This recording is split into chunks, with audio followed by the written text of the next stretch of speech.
Hey hey, salut tout le monde, je m'appelle Félix. Pour juste dans cette vidéo-là, on va passer au travers d'un montage editing, d'une vidéo que j'ai réalisée. Donc, on va faire le montage ensemble pour vous donner une idée. Ça ressemble à quoi éditer une vidéo, combien de temps que ça peut prendre, c'est quoi les requis, ce que je fais. Ça va juste être une vidéo un petit peu plus, je veux dire, relax pour voir comment le processus d'editing fonctionne. J'espère que vous allez aimer ça. L'outil pour faire mon montage vidéo, j'utilise iMovie. Je vais créer un nouveau projet. Je vais éditer le projet Convenient. Peut-être que vous avez déjà regardé la vidéo qui va être publiée avant ou après. Je ne sais pas encore comment que je vais le setuper. Par la suite, je vais ouvrir mon Finder pour pouvoir ajouter mon contenu.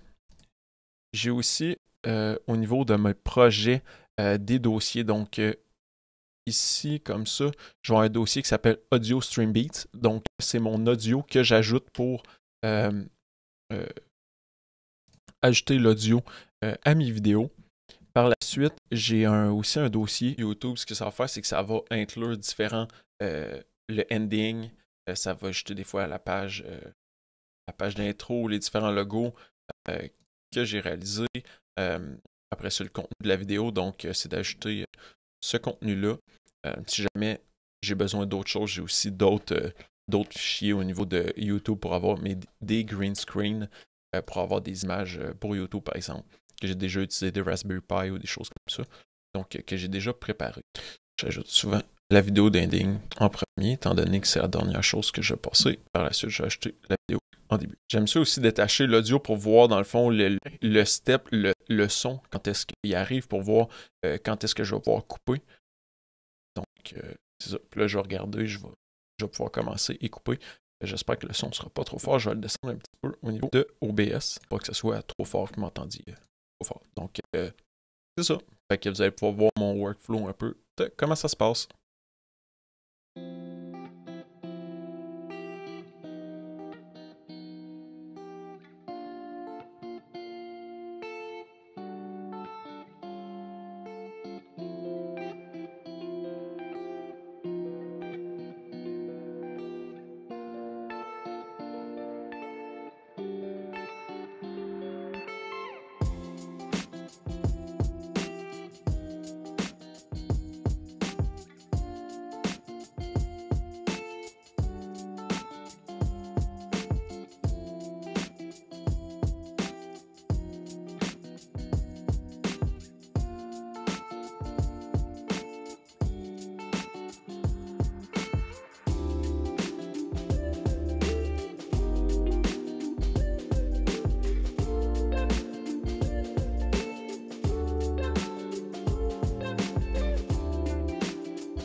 Dans le fond, la raison pourquoi que j'overlap ici la musique, c'est que dans le fond, c'est pour que ça soit le même beat, sauf qu'il y en a un qui est plus fort, fait que le dégradé fait que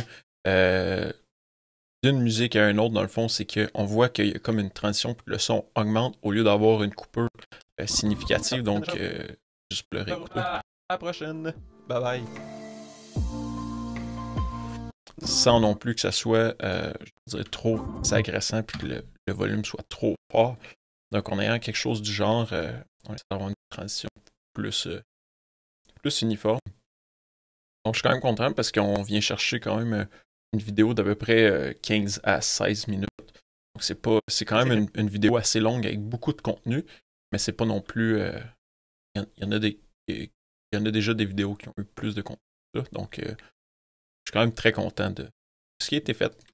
Donc là, mes prochaines étapes qui restent à faire, en fait, ça va être de créer le thumbnail pour cette vidéo-là.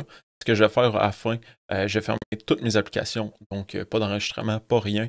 Je vais venir au niveau de File, Share. Je vais faire File ici. Je vais venir choisir I. Au lieu d'avoir la compression la plus rapide, étant donné que je ne suis pas pressé, je vais faire une meilleure qualité. Fait que je vais faire ça comme ça. Puis la qualité high, pour moi, c'est amplement correct parce que si je viens avec un ProRes, on voit qu'ici la vidéo est 2.4 GB environ. Si on vient à ProRes, on vient avec quelque chose autour de 17.5 GB. Donc c'est énormément plus gros. Oui, la qualité est plus là, sauf que jusqu'à quel point j'ai besoin d'avoir cette qualité-là dans mes vidéos. Donc je viens avec le high et je vais faire Next pour sauvegarder ça dans mon dossier. Une fois que ça va être fait, je vais aller sur YouTube et je vais pouvoir faire l'upload de ma vidéo. Mais entre-temps, dans le fond, comme je disais, je vais faire le thumbnail et je vais réécouter la vidéo en entier pour m'assurer qu'il n'y a pas de petits bugs. Puis si je suis satisfait de ça, je vais générer la vidéo et je vais la publier sur YouTube. J'essaie normalement de publier, par exemple, si je viens ici, YouTube Studio, lors de la publication, dans le fond, ce qu'on va faire, c'est que je vais venir ici, je vais faire sélectionner un fichier, je vais sélectionner le fichier, par la suite, je vais remplir les différents champs nécessaires pour le titre, la description, ajouter le thumbnail, ajouter l'image de fin, pour que vous puissiez voir le logo, de vous abonner à la fin de la vidéo, ainsi qu'une vidéo qui est recommandée. Donc, c'est ça que je vais faire. Puis sinon, ce que j'utilise, c'est canva.com. Donc, je risque de faire un petit thumbnail en lien à la vidéo pour essayer d'avoir un petit titre accrocheur, quelque chose de genre pour vraiment venir chercher l'attention des gens sur cette vidéo-là. Donc, c'est ça.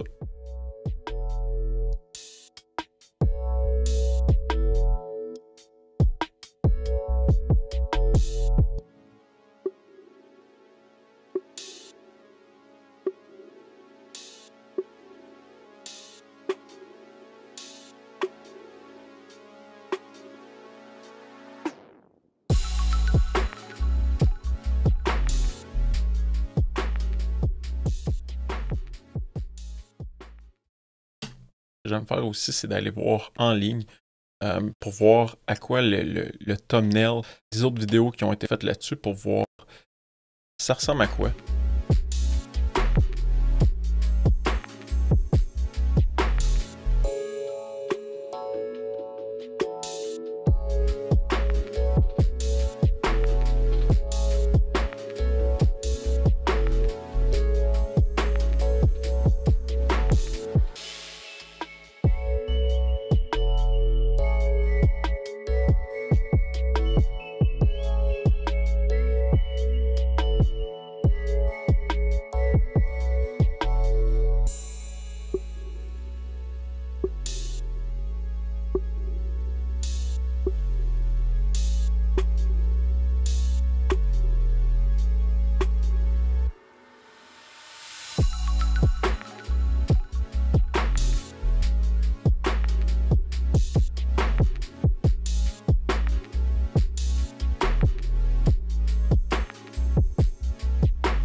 j'utilise Canva en ligne. Dans le fond, quand on voit qu'il y a un petit logo pro, c'est que je peux pas l'utiliser. Mais pour de vrai, pour, je veux dire, la base de ce que je fais, ça fonctionne super bien. Downloader une première fois en PNG, donc ça a une meilleure qualité. Puis par la suite, ce que je vais faire, je vais changer le type pour mettre un JPEG, parce qu'étant donné qu'un JPEG, c'est beaucoup plus compressé. Ce qu'on va faire, c'est qu'on va downloader 2 fois. Ce qui arrive, c'est que le PNG, on va voir que la taille est plus grosse que le JPEG. Des fois, au niveau des thumbnails de YouTube, il y a des grosseurs qu'on doit respecter. Donc, ce qu'on a besoin de faire, c'est des fois d'avoir un thumbnail d'une qualité un peu plus inférieure. Donc, pour qu'ils puissent prendre ça. Donc, c'est ça. Fait que ce qui conclut pas mal la vidéo. Je vais faire l'upload un petit peu plus tard avec la validation que tout est correct, ainsi que, dans le fond, l'upload puis tout ça, la description. Mais en gros, la vidéo a été faite, la vidéo a été éditée, le thumbnail a été créé. Donc, il me reste juste à faire un petit dernier check-up pour valider que tout est correct. Donc, si jamais vous avez aimé ce type de vidéo-là, donc un behind the scene pour voir c'est quoi mon processus de montage vidéo, comment que ça fonctionne. Donc, si vous avez aimé la vidéo, mettez un thumbs up, partagez la vidéo en grand nombre. Si jamais vous avez des questions, des commentaires, mettez ça dans la section plus bas et on va se dire à la prochaine. Bye bye!